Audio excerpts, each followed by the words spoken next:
we're talking about buyer agency, we did a lot this morning, so collaborating on Stacy just to fill you in. This is something we should be, even though it's not till July 1st, but it becomes fall. Let's start asking for now, because there's a very real possibility that buyers we're talking to now will be buying that July 1st. Take the scare out of the different conversations. Why does it make sense to work? Why does it make sense to work? All the news out there, there's a lot of bad angles on this whole situation. We use the example like Teresa in my bio. How about I can't afford the extra 3% on that. It's just like the interest rate conversation. It's just a race on that. What monthly payment fits in the budget? How much can you bring to closing? Let's work on that stuff. That's real tangible stuff that we can use like the Fidelity Agent One app, or there's a bunch of those different apps. Get it down to what can. And this is why I bring this up time and time again this morning. It's the perfect segue for this session here. Qualifying buyers and sellers. To Aaron's point in that NAR meeting, whenever that was a couple weeks ago now, this is what we should have really been doing the whole time. So, but to Aaron's point, this is something we should have been doing all along. We just got a little late. I'm still in disagreement with the whole lawsuit thing and why it became the thing, but at the end of the day, there's some shady agents out there who probably should have. So now the whole industry's changed. Now we need to get into really good qualifications of our buyers and sellers. How serious are they? Not only because of these new agreements, but let's not pick clients that are going to waste our time. Let's not show 30 houses to a buyer that ends up not because they can't. We should find that out before you even show a house more. So that's what today's session is going to be all about. So at the very bottom, this is lead follow-up. While this is at the bottom, this looks like it might be in reverse order. To me, this should be at the top. But keeping every lead and following up with leads, that probably means we haven't even talked to them yet or had a decent conversation. 12 and 13 to me kind of run together. Building the trust to have an open, honest conversation. You're really not going to be able to qualify a buyer and a seller in a good way until they trust you. That's why strengthening relationships last week. Makes sense. Like think about your own personal business. Whatever you want to think. You're sitting down with that sales. Are you going to be open and honest with them if you don't feel like you do this? Yeah, so that's where we're talking about the biggest purchase or sale of their lives. We're talking about financial. We're talking about the family. We're talking about a lot of issues. If we do it the right way, that's not going to happen unless we have a deeper conversation than we surface them. Hey, let me sell you a house. I'm not asking, how's the family? How's the baby? How's church this week? How's soccer? So these things, but that means I know him at a deeper level. We can have these conversations. Maybe we don't even talk business. Get to know your clients at a deeper level. Facebook's talking about it. Get to know them a little bit from there. That's public information. That's not you being people. You know what I mean? Like, not just getting them, know them, and then you can try to guide a conversation down that. You don't say, hey, I searched your Facebook page and saw it, but you can try to get it. Like you see there like a lot of stuff.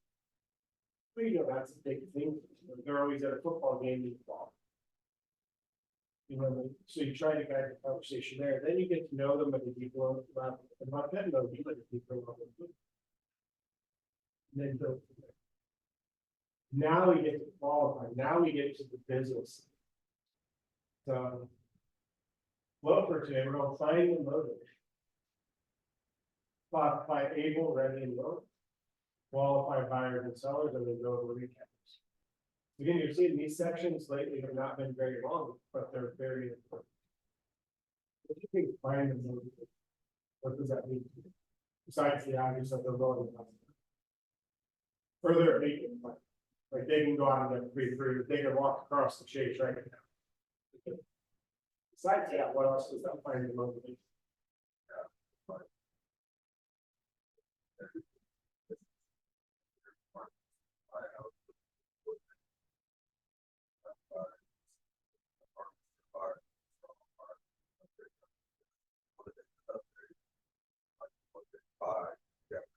So we're getting ready by that first.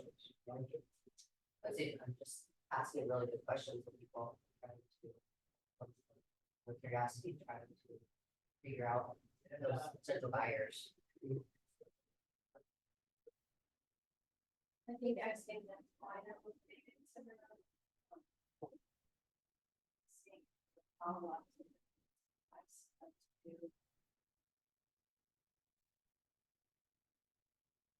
So it's there for a while. Either one. So with the buyer, obviously. What's their goal first and then. Yeah, trying to find a goal, what is their goal?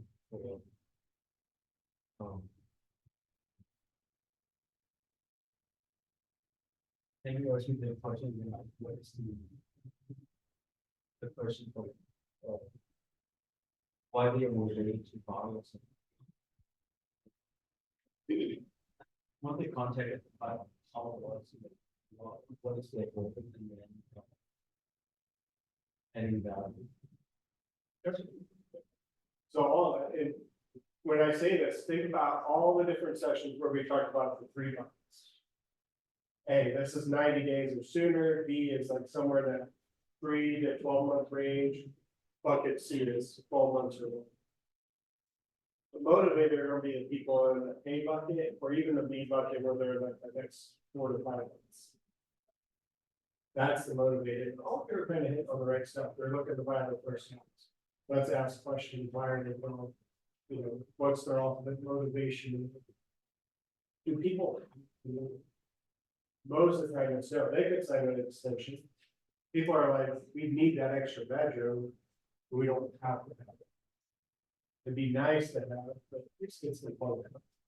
Because the two of you, when we saw the house on Wilk Street, look how tiny the bedroom was. But that's from an area where people have 12 kids. Tell me they want 3 or 4 kids in some of those bedrooms. You know what I mean? Right? Stack them up. Make both beds. You know what I mean? You can make it work. There's people that have to do that. Also, living is expensive. Maybe you want the mom to stay home and the dad to stay home and only one parent. You got to get to their motivation. That's when you decide what bucket you want. This is where you have to have a really good DS.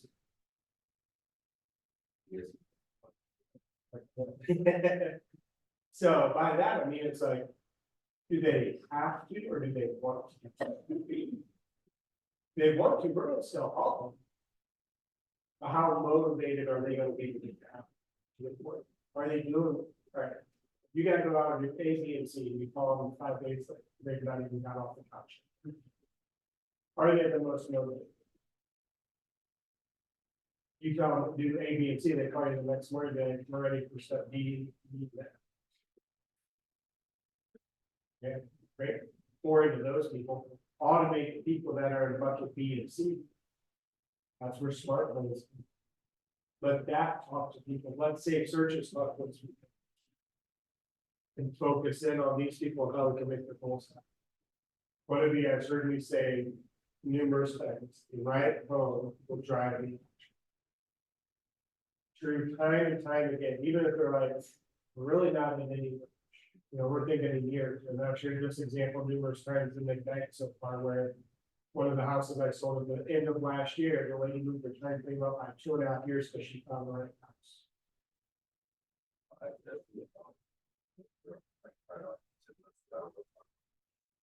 Okay. Second,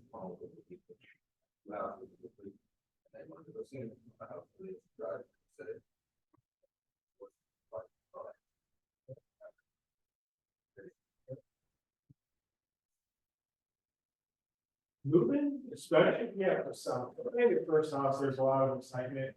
The move's not. How long will you do this? 7 years. And you just moved like in December. No. Oh, good. I don't know what I just moved them. How long did you live in the house before? Lots of apartment Oh, for a year before that. so 6 years, 7 years, you and your family just moved out to one, like, you know. How long were you in the house before the current one? 10 years. So a lot of time. Imagine packing all that up. Imagine the memories you're leaving behind. That was Grace, Friday, was our first home, you heard that? First one. When you leave. It's great, it's exciting. Next chapter, but. Grace is this first step. I don't know if this is your own shit about. Yeah, how many footnotes do we have? Picture of amazing. Oh, yeah, like, cool. Say, your daughter's 3, but they're 7 years. You brought her home here. That's the emotion part we don't think. So when we're asking somebody to sell their house, they're parting with those memories.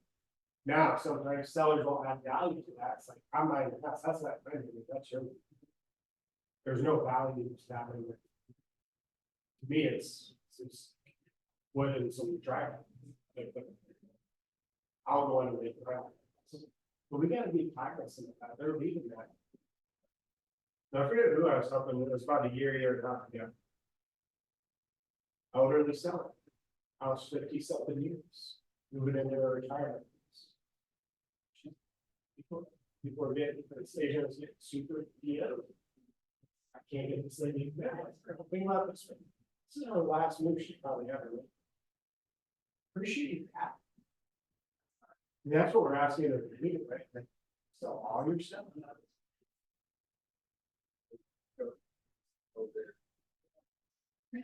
50 years,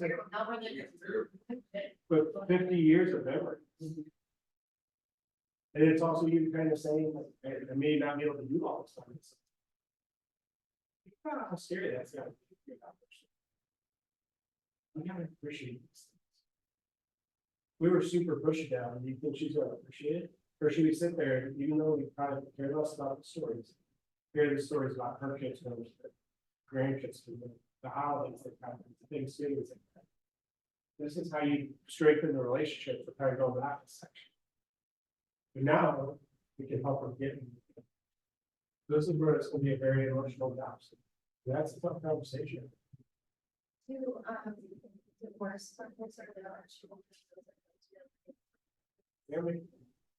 Yeah, well, now, when the husband doesn't want to get divorced, and the wife does, and so he's trying not to sell the house, but they need to sell the house. Then we got someone, they don't even want to be in the same room. Then we got someone. So what have they both signed the agreement or? I mean, if you're both on the deed, then you both have to sign.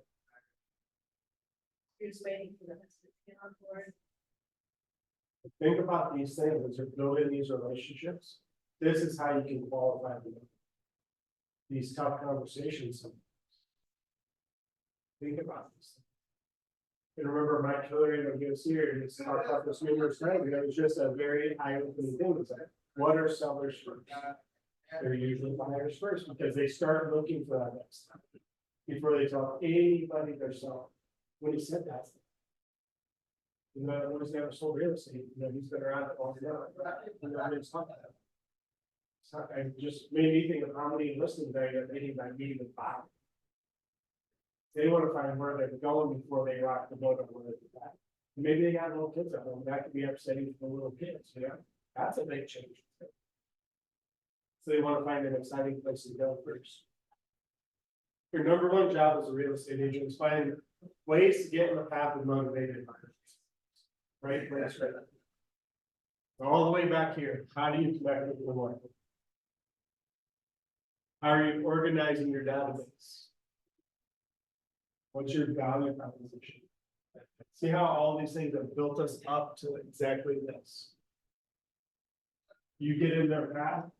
What's your value that's going to make their life easier? How are you going to remember who to keep talking to? That's where you're talking about keeping every lead and following up with things.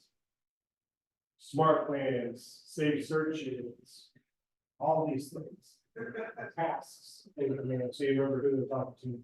tag your contacts on which bucket they fall into or create an opportunity. Then when you get here, you remember who you need to keep talking to. So when this comes, you're standing right in the middle of the road and they can't go around you.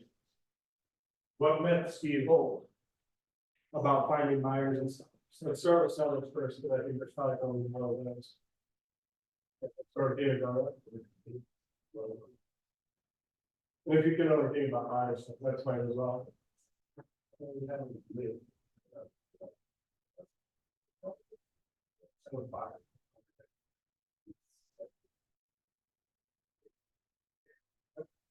I'm kind of thinking of like an objection for sellers, a lot of sellers that talk to potential, like, they don't want to go for interest rate, you know, that fits in here, but that's kind of. It's real, but obviously there are ways around that. What about your lady that's selling the property? Think about that. The commercial property, Did you want to go to that? Walk in and ask for the business? I have no idea. They did, no, I did not. But you did, Yeah, and you pieced it together with a potential buyer. She doesn't want to go to work, You're right, but you got a motivated buyer. And maybe, somewhat motivated seller, yes, but he's motivated for the right price. That's everybody. sure, Because especially again, business, there's no emotions. right, Do the dollars and cents. Yeah. So now you guys are thinking for outside the box solutions. We're here. Mhm. Seller, buyer, pretty small gap. Yeah. Overall. Well, now they're getting very creative. How do we close this gap?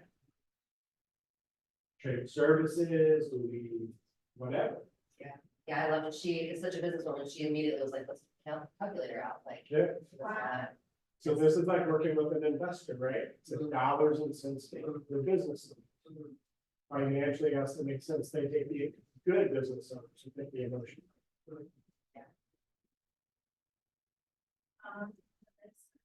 like, I think my biggest thing is I really hate, like, a lot of all of the other, like, just feel like they had, like, following up, I know that. You don't do that with the end, like, feel like, go away, like, I don't know where you see their bugging me, but I don't think that's always true. Let's go with like. Let's see.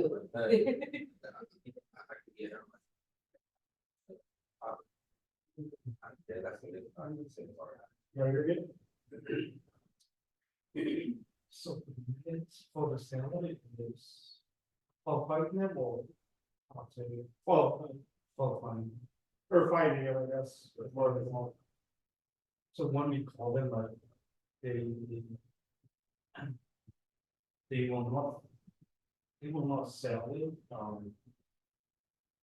unless like they find the wife and it's not for them.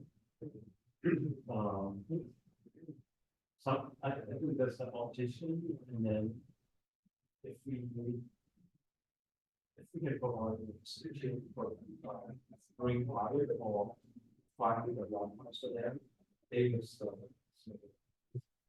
Sometimes. Yeah, being able to see what they want to do, finding a goal. So when it comes down to, right, they're ultimate goals, so. By diving in on that's gonna be your best help. And they do need a time right house, and this is where the conversation could be like, they want a bigger kitchen, they need an extra bedroom, but I don't give them my interest rate. All right, well, let's look at that, like, if you went and hired a construction company, build on the back of your house, if there's room. And remodel your kitchen, what are you looking at? So when you look at like, what if we just bought you a house that's slightly more, your interest rate will be higher for sure, but does it fit in your budget? Wouldn't that be a much simpler than adding on to your house? Interest rate conversation. Again, I just bypassed that conversation altogether, I forget who brought that up. But to me, it just gets down to in your rent or buy. If you look at your monthly budget, what can you afford every month? What do you do? To me, it doesn't matter, you spend $2,000 renting or buying. Why doesn't it happen? You know, it doesn't, because, you know, interest, If they're gonna be back and forth renting versus buying, well, renting is 100%. That's your interest, you're giving up 100%.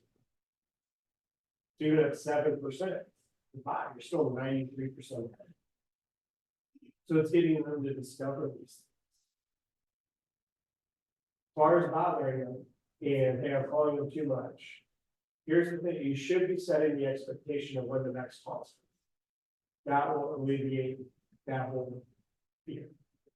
So when you're wrapping up the conversation, yeah, well, follow back up with you the next 4 or 5 days, just see how things are going, see if there's any updates. See if there's any homes that contract, or whatever the topic is. Set the expectation.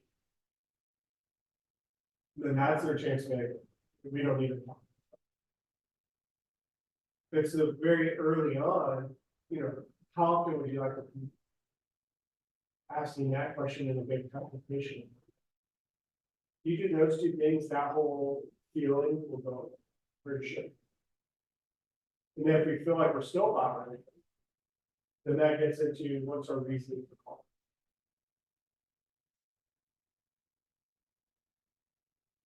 We got comfortable in the reason for calling, and that's probably where somebody attacks. But how are we helping them? How are we making their lives easier? So Carter was just like, look at Curtis, look at Curtis, okay, look at Curtis, get 10% off. I don't know, the message is already. I say that I bought a canvas print last night. You take your pictures and put on canvas, kind of thing. Yeah, 4 texts. I ordered at midnight. 10:30 in the morning. I got 4 texts. So I'm like already opted out. Like that's a bit much. You know what I mean? But it comes down to motivation. If we know their motivation and we set the expectation for how many times we're talking to them, we can dive into it.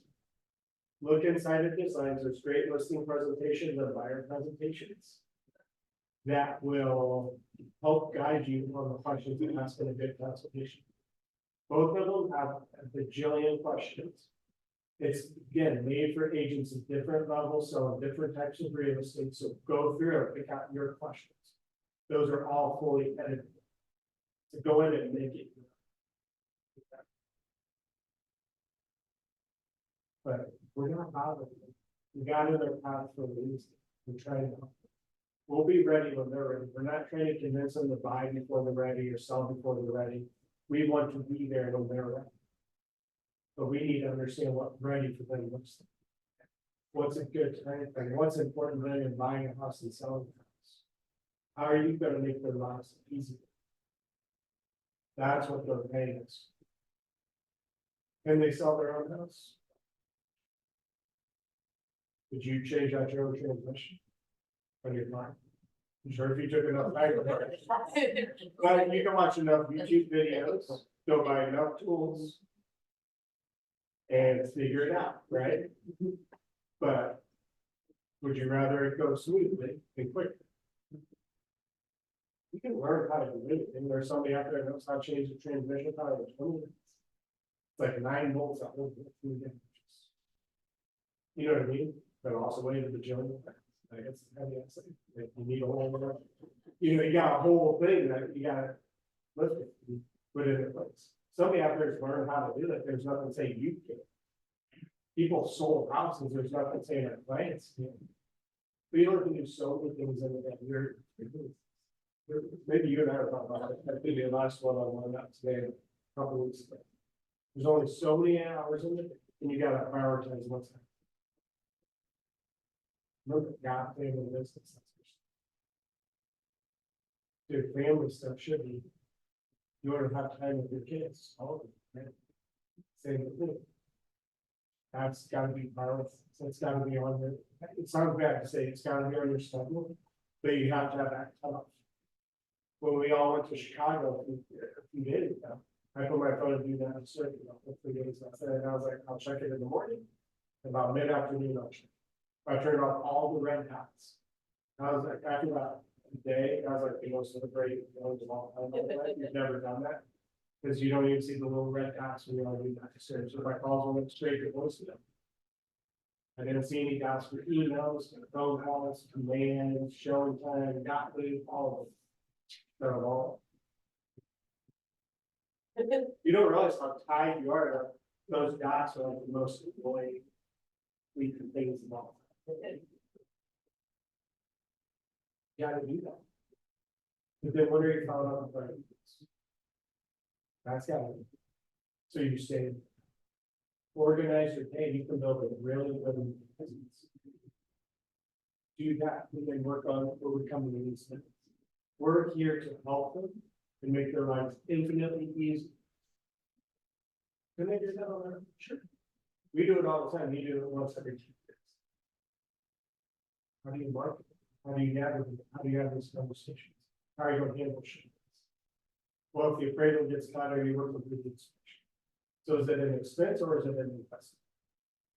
Right? Some people will have this conversation, people thinking about for sale, but we're going to fuel that percentage more, I forget what the stat is.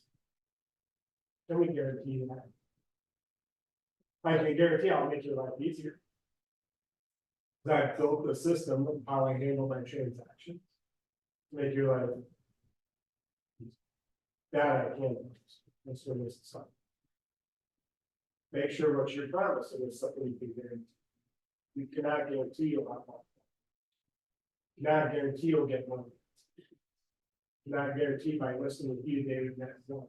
One, they saw with you, they never did for sale by others, so there's nothing saying they would have done anything different, you know what I mean? Just be careful what you promise. Did this before.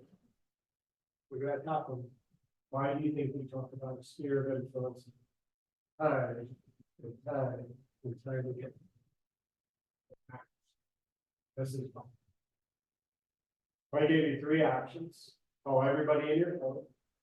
So door knock 6 neighborhoods, or I'm gonna buy Mojo that. You gotta sit there for 3 hours and just sit there go. Whoever answers, you gotta try to convince them to buy or something. Which would you think?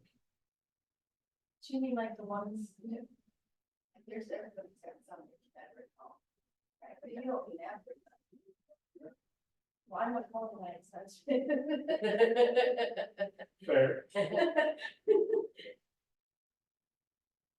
I did have somebody coaching, I was like, more power to you. She was helping her ex-husband's girlfriend sell one of her houses, like one of her rentals. I was like, more power to you. I was like, yeah, but I was like, yeah, you're crisscrossing some strings there. That's. Sure. So, yes, there will be some, very few exceptions. Depending on how things ended, you know, sure there's people out there that things ended family. More power to you. But there's gonna be people like that you're not gonna want to. Yeah, right. This is why it's so important. So if you look at just the top 2 referrals, friend, neighbor, relative, so again, working off your sphere, 47% for all buyers. First time home buyers, 57%. Used agent previously for a transaction. That's first time home buyers. The third person home buyer they've never used, but you have that 13%, there's 60%, it's almost 2/3 of the deals are from previous clients or your focus on added time for outside the box, running ads, sending mailers, door knocking, open up, whatever you decide is your cup of tea. Because that does matter. But focus on the top percentage. Stuff. Previous clients and referrals from your student. And sellers, not much different. At about 60-70%. Sphere, or they used you to sell a house. So look at this. Not even a third. Use the agent they used in the previous transaction. So that probably means a hot agent they used to buy the house, they're not using them to sell. Transaction may have gone good. Get one your stocks on. That's why they're not getting rebids. Did they hear from you? Got your commission check, and I've never heard from you again.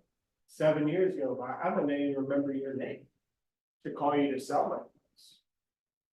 But if you stay in touch after closing, that's how you get that repeat business. And so many agents get their money and run. Never talk to the clients again. I wish Jake was here, I'd be kind of curious on how much repeat business if you can't say from previous.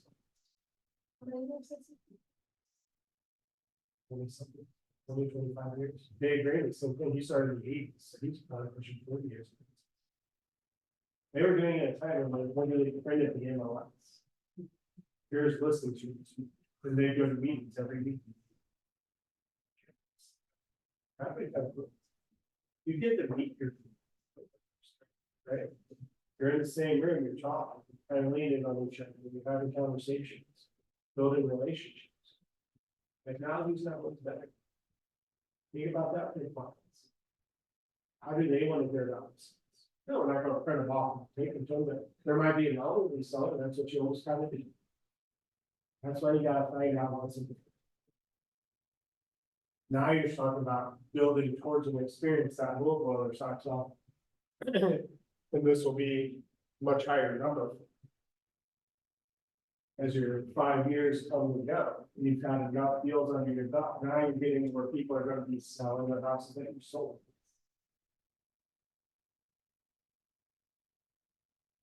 So opportunities, I'm not even gonna say I get, I would imagine, because I know this for a fact. We don't, most people in this office do not use opportunities that they should.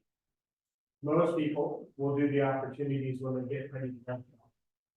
They've been talking to these people for months. So build the opportunities, like meet you, open house. You and Grayson come by and they're just, hey, it's time up, we need more space, let's do it. We had a great conversation, I get your information, I give you all my stuff. I'm gonna go back, add you to my database and create a seller and a buyer opportunity for you, because you got to sell your house, then you're gonna. Now, outside of conversation, maybe we dove deep enough, maybe we did it, and if we didn't, that's my reason to call you back and set up things. Now, that's where I'm gonna place you in the right spot, because remember, in opportunities, there's the different phases and stages. Cultivate, nurture, active, researching, we're negotiating all this stuff. I'm gonna put you in the right window. I'm also gonna do a tab for you. Your 12 months, whatever, however I decide to do tax. Then we'll also add a note, so in 3 spots. I know exactly what you're doing, what you're trying to do. The other nice thing with opportunities, if I forget to put a reminder in for you and I'm reviewing my opportunities. In a couple weeks is a problem. So we talked and I was just busy and I forgot to put in a reminder to call. That's what I was doing. So not only is it helping you track your income, it's also keeping you. Go to our house before you know the next section.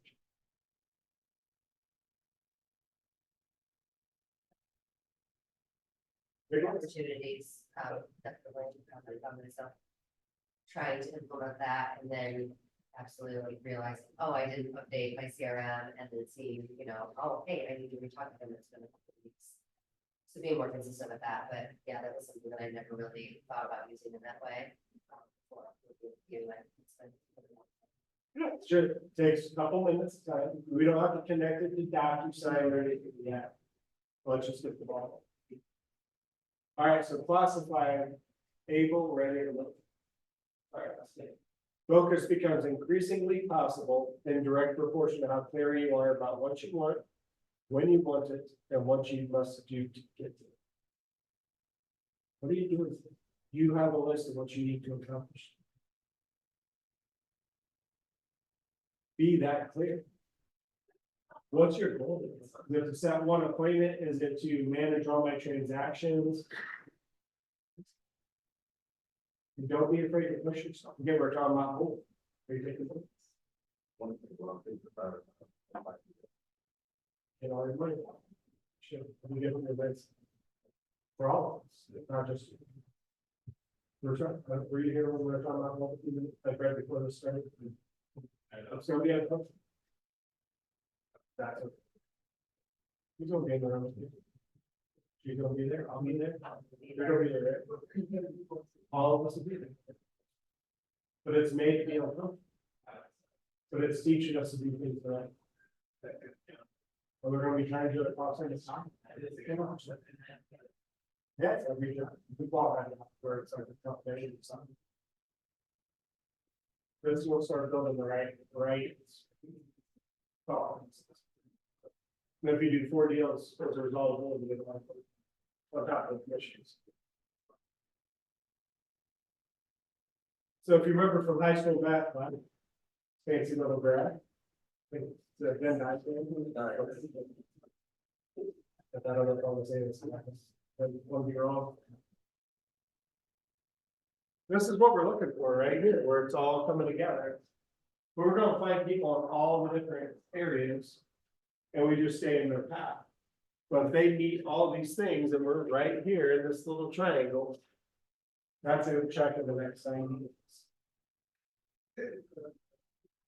Everybody else, we gotta work on a plan of what we need to do to get them there. That's where good consultation, that's where those questions and designs on those presentations will be really valuable.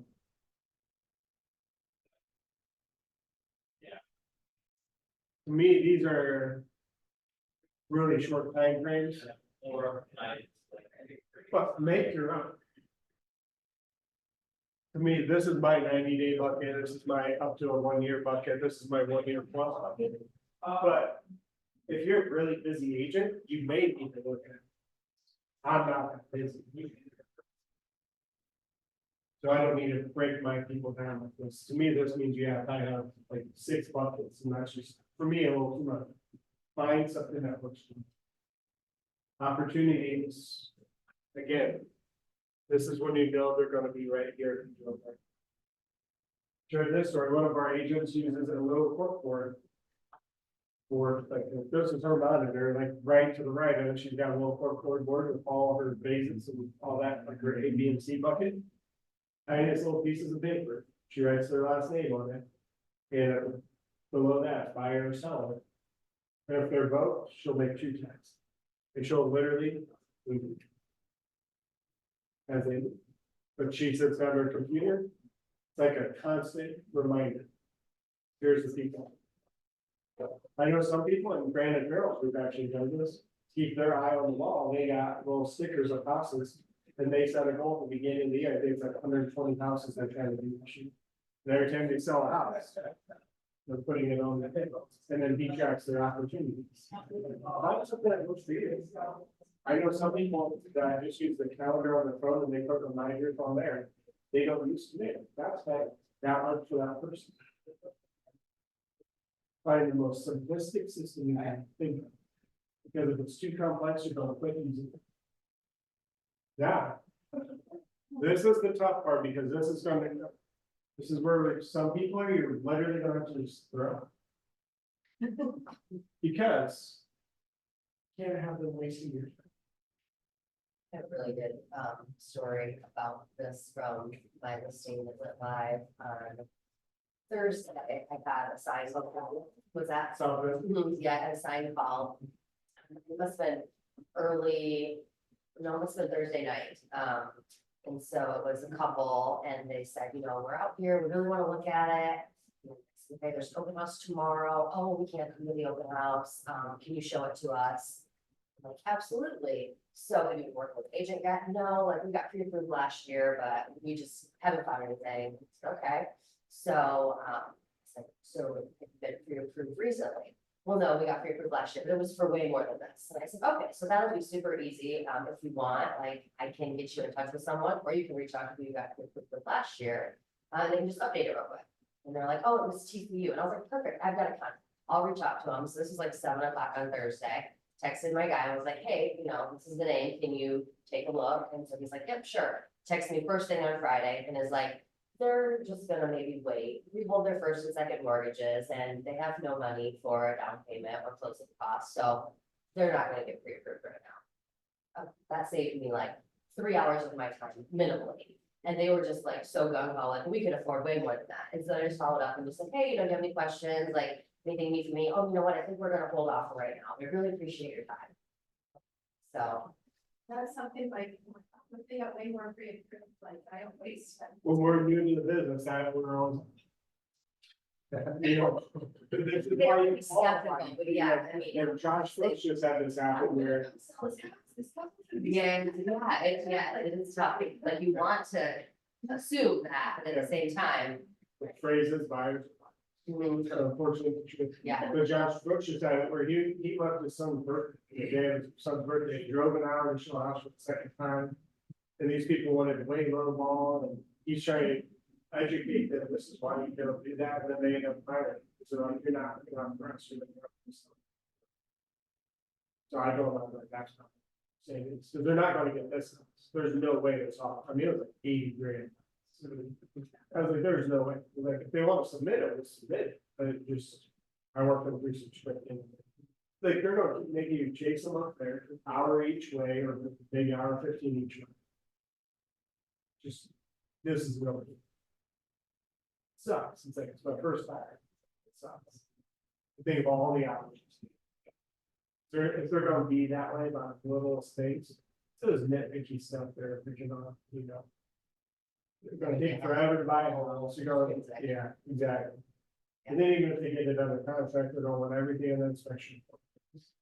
It's just gonna turn into. Yeah. You know, and so be prepared, there are gonna be some fines, but don't be afraid to refer them out. Be honest with the person you're sending them to. But maybe it's just not a good fit for you. But maybe there is an agent here that we can sell it from. So buyer lead sheet, you can Google for these, again, there's good ones inside design, built into the buyer presentation. Well, these questionnaires are built into the buyer presentation. This is just a very generic one. If you get into Connect, you'll probably find one. But the idea is, who are they at the very top? What's important in their home is kind of the rest of the stuff, and then are they pre-approved? This is where your lender partnerships are so important, and that's the prime example. Now, I've said this numerous times as well, be prepared to do this in a few different ways. Maybe they want to go see the house today, you know, it's not a far drive, so you're going to go meet them for the first month without doing that, but be prepared to do this at that show. Because not every buyer is going to be willing to come down to the office and go to the coffee shop or do that. So with buyers, especially, be prepared to do this kind of on the fly work with the sellers. So, talk about the 19 to connect, 36 to convert. At this point, we've already talked to them, so this, we're more focused on this side because we've talked to them, we know that they're a buyer. Safe searches and smart plans will be your best friends for buyers, not everybody like that. Anybody inside that 90, even 120 day window should be calls, texts, and safe searches. Don't automate anything for those people, because they could be ready at any point. But going through what you've heard us talk about numerous times, you have to stay in front of these people. You have to be honest with them. And they need to know you can sell them anything. If it's for sale in the state of Indiana, it's not for sale. If you like the way it looks, it's a new thing. It's a for sale by owner. You find it on the garage sale website. I am your first call. In that consultation back here, make that clear as day. You can, and you need to put this on here.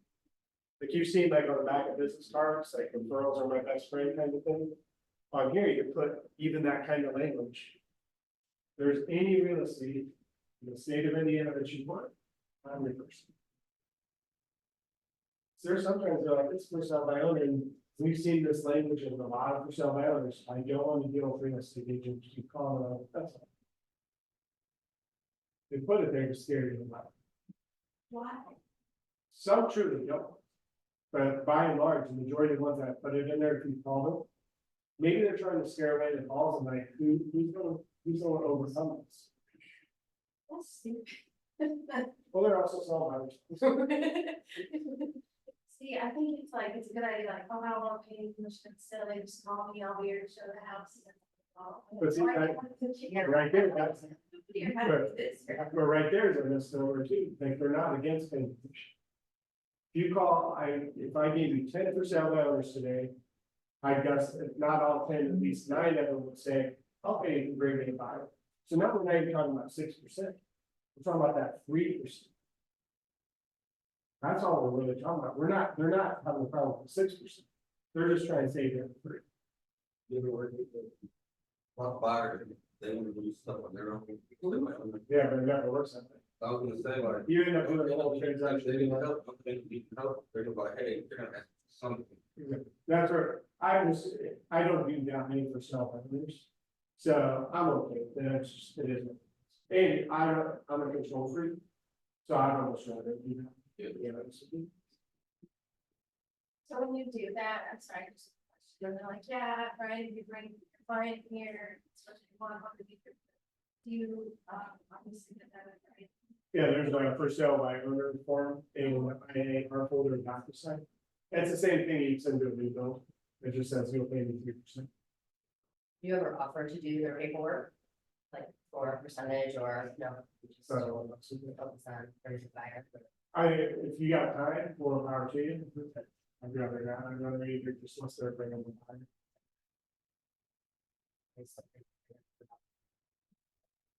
Brian, like, how do you negotiate from the seller owner for your commission? So I think I got a call last week from my last client. They have the buyer and then they just want me to be, like, take what coordinator. Find a flat fee that works. Okay, That's the best way to do it. I told him I'm gonna just 5,000 flat fee. You guys can talk to each other, one can, seller can pay the whole amount, you guys can split. Yes, I think. Yeah, that's fine too. We've seen that work well. Buyers feel like they're getting service from me for the right value. I told them like, if you hire me, I will be protecting you. If they, I mean, like, if you pay me all the commission, I will be protecting you. Yeah. Is that fair to say? 100%. Think about this. This is the example I always give, because we studied this in business school, and I always thought it was. People want to deal on everything, right? Everybody wants a sale, everybody wants a deal, everybody wants to save money. When you see Apple promoted, actually Apple promoted iPhone, promoted laptop, promoted iPhone, do you ever see pricing? They get you excited about the product and they charge you both of them. And people are perfectly comfortable. What else we got to do? Once you get into their atmosphere, it's hard to leave. All the products talking to you. I can be on my phone, on my laptop, on my iPad. My text messages come to all of them. I can make calls from all the devices, even my watch. I have an Apple TV on the screen like we do here.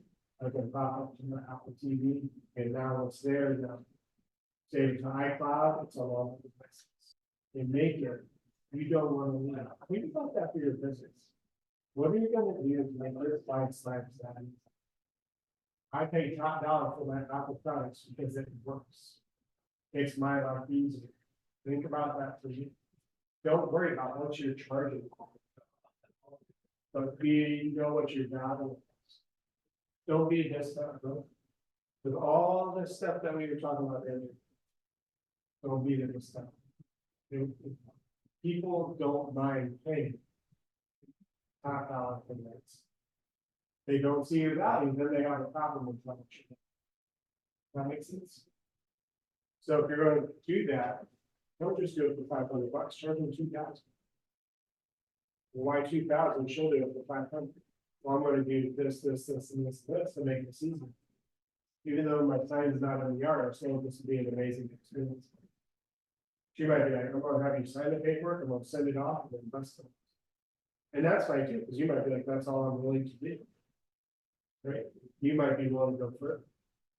You have to speak out for your value. Being business for life. Years, I think.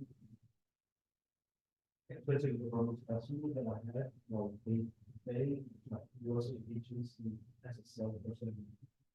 They think like we are trying to block that with them. They're not culture, does they? Yeah. It's trying. Like salesman, car salesman too, but they do not perceive as a facilitator and then all that. They just say, no, we are just negotiating or take as much as we can. So they use together, so sometimes I have to like. Really explain it. Explain it to them like, this is, you know. I'm going to all the problems. You don't know what I think behind that. So. Is that a cultural thing, if you don't mind me asking? So like, Yeah, back home, it is. are there real estate agents back home? Or do you It's just? almost like they, you don't look like, do not look like this organized, like those association, it just, you can become realtor like privately, and then those persons are like. Very, they don't really take it at all, like, if I'm selling a house right now, like, if three people come out and select three price based on. So right there, it's a cultural thing, right? They're just not used to what we do. Yeah. Now it becomes an education. Back in Syria, or my dad's show, the same thing. You just know by the grapevine, you hear that you're selling your house. He hears from the grapevine, here's some friends, you're selling your house. They don't have real estate. They don't have real estate. It's all. Not maybe in the bigger cities they might. But my dad comes from a very small village, just through the grapevine. So like that it could be just a cultural thing where we have to educate our clients. Or just focusing here. Maybe the person we're talking to, they might become the first homeowner in the state. Maybe they've been a family of renters that just been a family of people grinding it out just to make things meet, right? They may not know because they've never seen somebody buy a house. They don't really even understand what. If all they do is turn on the news right now, what are they hearing? They rip people off, we inflate it, you know, all this crazy crap. Don't be afraid to educate them on what you do. This is where your value matters. And that's where I equate it to like the iPhone commercial that they talk about. Right? The amazing camera, how fast it is, everything you can do, how simply you can do it. Can't think of the names of them. This is probably a popular place. Bradley Cooper, he plays the shop. Like how we finish. Have you ever seen this movie? I wish I could. You did, okay, yeah, it's an older movie. So there's a scene I just saw pop up on Instagram. He's meeting one of the sous chefs. And he has her meet, they're living in London. And he has her meet him at Burger King. She walks in, she goes, this is good. Why are we meeting here? But she's like, this is me. What's wrong with this week? And he goes through this whole thing of like, they tell you you're getting this, and you're getting exactly, and it's the same every single. That's what your business should, you're promising her as a client, XYZ, you give her XYZ, she'll be perfectly happy with that because you did exactly what you did. You took the mystery out of real estate. She didn't wake up, go to work, hang with her kids in the evening, go to sports or whatever, come home. Knowing that all is okay. What we should look like. That's the image we should be painting of buyers and stuff. Remember, we're qualifying them, but what are they doing? That same meeting, you're not just interviewing them. They're also interviewing. So just like on the buy side, seller pre-question. Don't be afraid to send this ahead of your listing appointment or ask these questions when you're on the phone getting the appointment set to get the ball rolling. Yeah, inside the listing packet, inside the designs, there are a lot of great questions. Find out what appeals to you, and you can customize that for a listing. So depending on what you're focusing on that, or for that house. If it's a luxury house, it'll be a whole different set of questions than a first time homes that sell their $130,000. Well, finishes will matter, right? So a luxury buyer will care about what's on the outside. What type of appliances are there? Are they cheap ones or are they like the sub-zero fridge? Is there a pool? Is there what kind of tile is on this floor? Mattresses that they can shape, things like that. And that rightfully so, I'm spending $500,000 or $750,000 on a house, it better have. You're gonna get what? Yeah.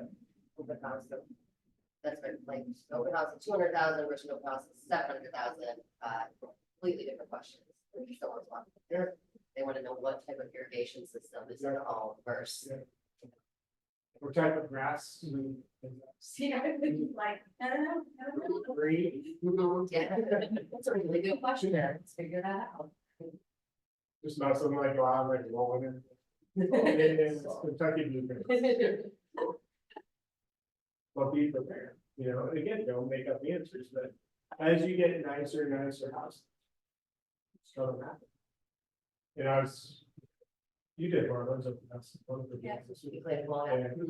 So you've heard I've been working on this, we've been negotiating like, feel like, freaking forever on this. It's an off market for sale by, no, for sale by owner thing.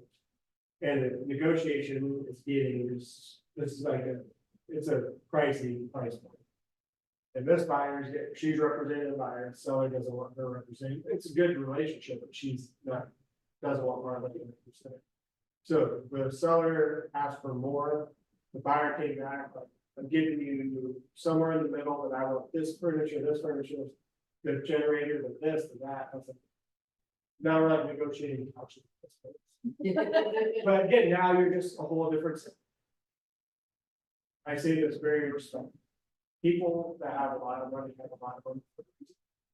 It's because they know how to negotiate deals and they don't just buy because they know it's. They're not going to just give you what. There's a reason they have it. There was a painter I talked to a while ago, and you'd think the best neighborhood in all of Fort Wayne or two, we have Chestnut Hills and like Sycamore. To go, like those are the worst, because they'll want you to paint that wall, not the room. But like, that's the only one that's got a deal. And they'll try to explain to them, like, they'll look different than all these other walls, because they even, we don't care. We're only gonna give you enough to pay back. So you might do the whole room for 300, and now it's 200, I was thinking 200 and say. There's a reason they have. They're not just not. That's terrible. Especially like. And they're not doing it with very, they're just being honest, like, I'm giving you money to do that. You paint the rest. It's like, you know, that bothers you that. So. We follow. And so back to all of our sessions, of staying top of mind. This is 150% on your show. This is not the client's problem for them. You need to be the one that's staying. Best example, Coca-Cola. There's zero reason Coca-Cola needs to still advertise, everybody knows it, but they know to stay top of mind, they gotta spend a bunch of money. Advertising.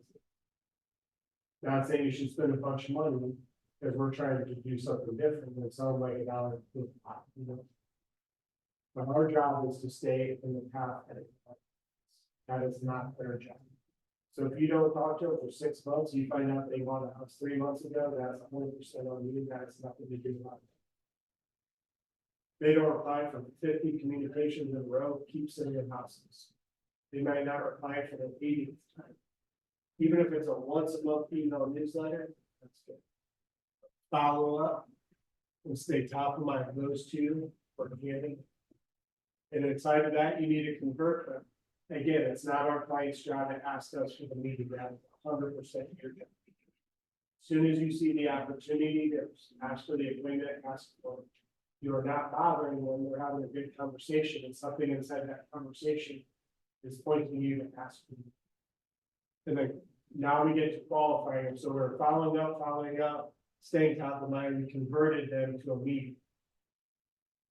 Inside that meeting, now we're getting our questionnaires. Why are you looking to buy? What does the buying situation look? What are we looking to do with selling the house? Why are we even having this meeting? That's the motivation question. Have your lender partners ready today? If they're ready now, most lenders within the 24 hours will have a straight through get that. And then set the tone. How often should we communicate? Take away that estimation and not bothering them too much. You're setting the expectations of how often you're talking and how you're talking. Phone call, text, email, whatever that is. If you do those things, all the objections we talked about in the middle part of today should be good. If they know how often you're reaching out, And as we wrap up the conversation, set the expectation when you'll be reaching out next, so it's reiterating that whole point. And this is the perfect place to test your success. Talk to 10 new people every day. 10 contacts added to your database. Send out handwritten cards. Again, not even all about real estate. All these conversations do not need to be about real estate. Send out anniversary cards, birthday cards, get ball cards if you know somebody's having a tough time or whatever. Keep coming to trainings and then engage on social media. It's free. You're already on it. Use it to make fun. Any questions as we wrap up? Bill, I would say Bill, I put a lot of energy into qualifying them. You know, like, doing the follow-up process, I had failed myself all the time. Sometimes I cannot find a answer they want to see or, you know, the right answer they pop up, and then at the time, like, and then when the motivation is really low, I do not know how to motivate them or motivate myself to call them and, you know, like, put them in the situation of being ready to go. So at that stage, I can give you enough time to start. I put all the energy on the first step, like finding anything then, and like in the middle, like I just like drop down. Let me ask you this, did you go to that whiteboard right now and write down how you qualify them? Or do you just make it up for every time? Basically, I'm asking, is there a system of qualify? No, I don't have a system, but I pushed so much into it, like. But that's my point, it shouldn't be that energy intensive. And there's really like 5 questions we should get to, and it should take that. Are you pre-approved? Why are you looking to buy? Why are you looking to sell? What's your time frame? What's important to you in that move? Like what does that house have to have? You get those 4 questions, and then, you know, as far as the 5th one, that could just vary about area and things like that. That's all qualifications. So it should be consistent. There shouldn't be a lot of energy. The energy should be out showing the process. So that's where if you're spending that much energy on step 1, I can see why by the time it comes to like, get them across the finish line where you're out of juice.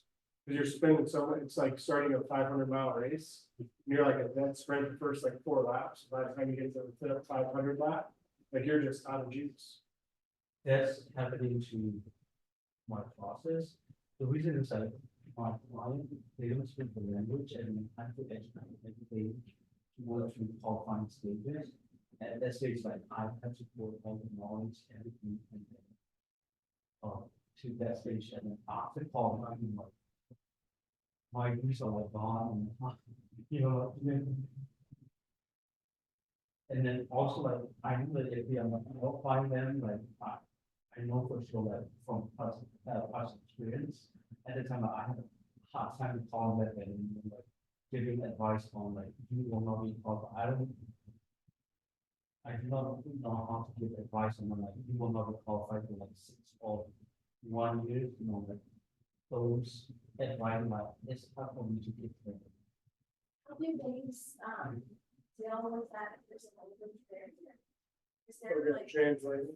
For me, like I have to go to all you go with you actually know names with them? then with Oh, wow. So too much of it investing that in that stage and then in the middle, like when we are going to go or you know, like if we are not qualifying and editing my energy is gone, that is where I have a problem. Like USB fine, like I have everything that I need to do, and then in the middle, like USB is like we are not doing they are not right now, like they are not signing the Congress not signing for the farm. So everything's like start there. For like contacting them and then letting them like what they will not be qualified with like traditional home purchasing. So I got stuck on this client, like the one I'm talking about. So at the time like what was motivation to get them on like Do you have a lender that speaks Burmese? There's one, what do we have, one in Indianapolis, I think it's. Yeah. But it's difficult thing is like, even though there's a and it's speaking English, but feel like client they just come here and then information is like, I'm still between. Like we talked about, like, it's going, it has to come down to time blocking because there's nobody else that can do it, unfortunately. So that's where it's like, you gotta break down your day. Right, once in this 1 hour, we're talking to new people. This 1 hour, just following up with past clients. This 1 hour, like sending out home matches and talking to these people. Because right now, you're handling it, and this is all of us doing this, so this is not me picking on it. You just, as the stuff comes across your desk, you do it, but then it distracts you from the layout of Yeah. the beginning of your day. It should have a layout of when we're talking to these people and doing these things. So I'm gonna talk to this group right now, so then it's like the same conversation over and over. Small break, then we'll talk to this group, small break, talk to this group, and then there will be time to show opposite. Yeah. And so once we find somebody who can help translate, that's where we talk about maybe people at church or whatever, that they're not licensed, but they can only speak translators. Maybe worthwhile investment.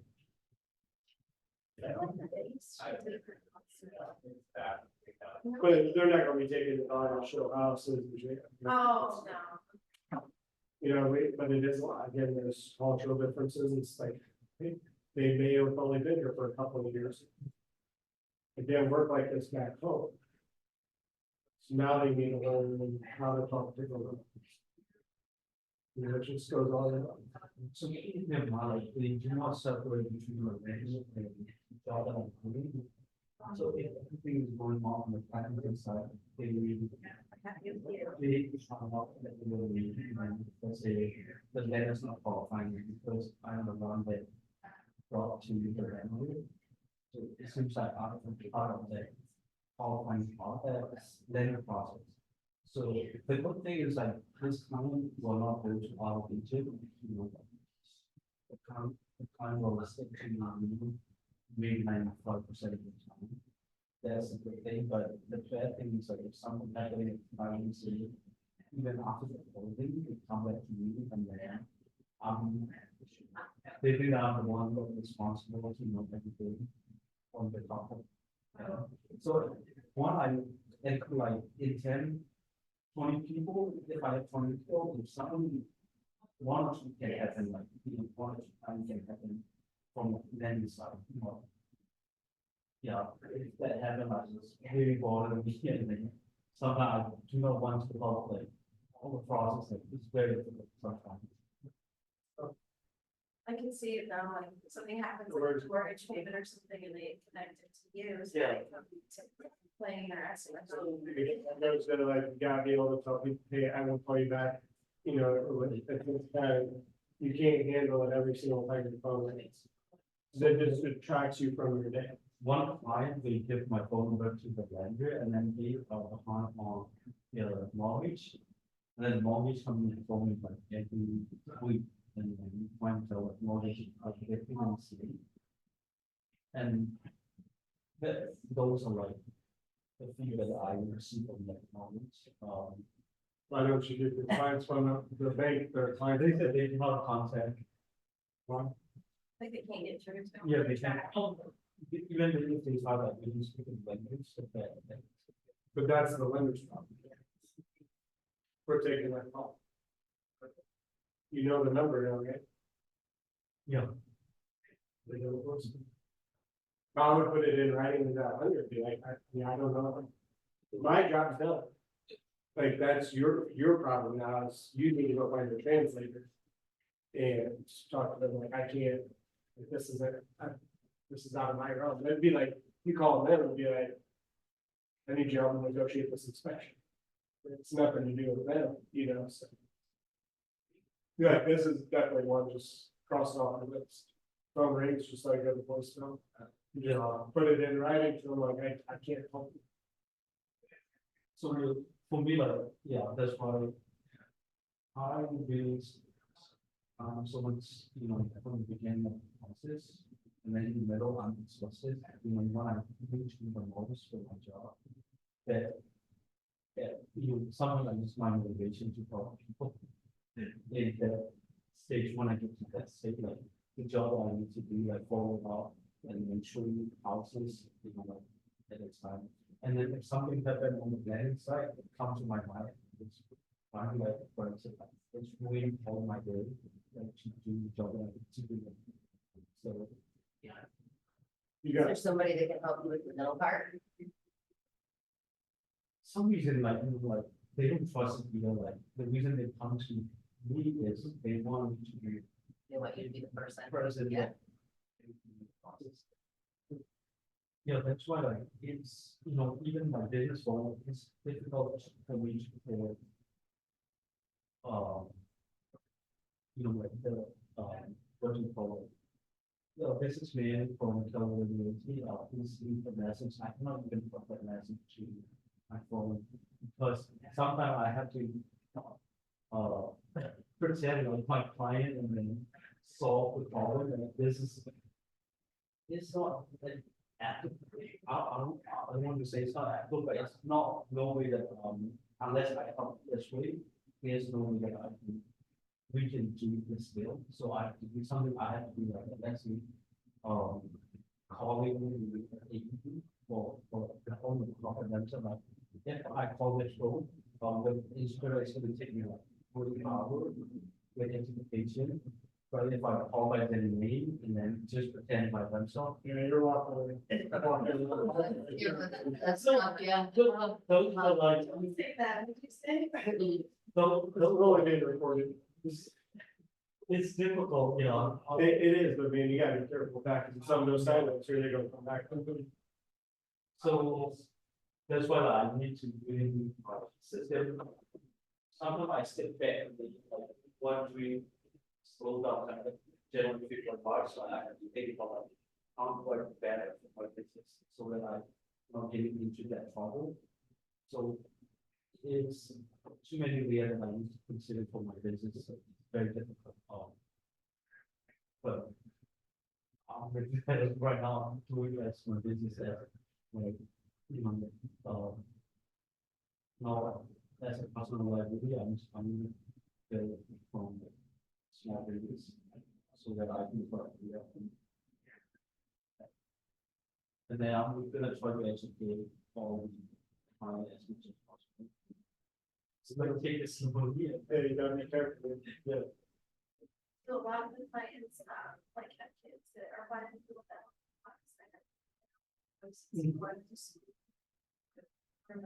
They would speak for their parents. And I get singers too, stuff like that. Yeah, And now you're talking to like a 12-year-old, Yeah. then you're just hoping that the message is getting across. Correct. Yeah. And that's where sometimes you do need to take that expense on, maybe. I used to use Google Translate. and Yeah. all the time, Oh, did you? all the time, yeah. I Google Translate is fine. if